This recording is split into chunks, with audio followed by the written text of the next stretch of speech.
share something. I am a tryhard. After spending 2 years in school becoming a licensed therapist, I entered into my first real paying job over a year. I hadn't gotten the memo that most of my colleagues had a silent agreement that they were going to call it in.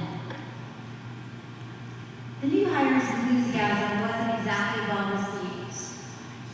While I was staying long hours and doing my thing, my colleagues were heading out to lunch and having a great time talking with each other, and I was pounding at my keyboard trying to show everybody what I had. When my boss noticed my efforts and promoted me, my colleagues did what people do when someone's trying hard and they don't appreciate it. They froze me out. I wasn't invited to any of the lunches, my coffee out order was never taken, and I sat by myself and did a lot of work at my desk during my lunch hour, listening to the laughter coming from down the hall of everybody having a great time. Needless to say, this is a group of therapists, so don't think that therapists are above any of this. We're just the same as everyone else.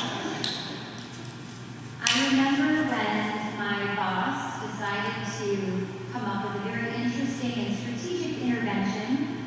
He decided that we'd give them a taste of their own medicine, we meeting him. This was not my idea. He decided to throw a pizza party and not invite my colleagues. Guess how well that went over. So that's how I found myself on a hot, sweaty afternoon, sitting at a picnic table with my boss, eating pizza, while my colleagues stared out the window, glaring, and I knew I'd never see the inside of a team happy hour, for sure. Naturally, I did what any people-pleasing tryhard would do. I grabbed the leftover pizza and I brought it into my colleagues, and I made a pepperoni pizza offering. I wondered why my colleagues didn't understand that I wasn't being ambitious at them. I just couldn't help being my triple type A self. Fast forward several years, my family had moved to rural Connecticut, and I was trying to figure out who I was and what my identity was outside of work as a new mom. I was in a season of becoming, and I thought to myself, maybe I'm a person who gets chickens. My husband said, "You're not." I got the chickens. We got dozens of these precious baby chicks, and they would dance around in our laps as we had family movie night, like a perfectly normal family. And my daughter had one particular favorite. Her name was Pippa. And Pippa was very sweet.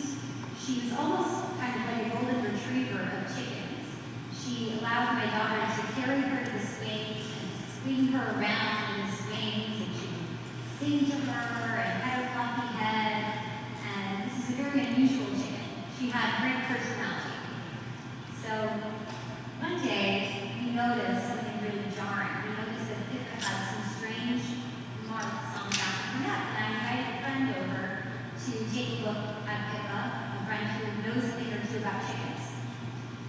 And my friend said something that I'll never forget. She said, "You can't elevate or promote one of the chickens. The others will turn on her." I thought, that's really strange. So I'm holding this chicken and looking down at her, and she's pecked all over her neck and almost bare. And I realized that the flock essentially was putting Pippa in her place in the pecking order.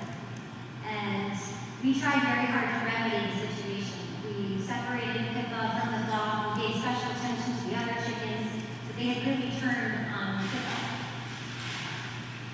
I think about how in evolutionary psychology, we call this essentially someone who is there are two kinds of women: social multipliers, women who elevate,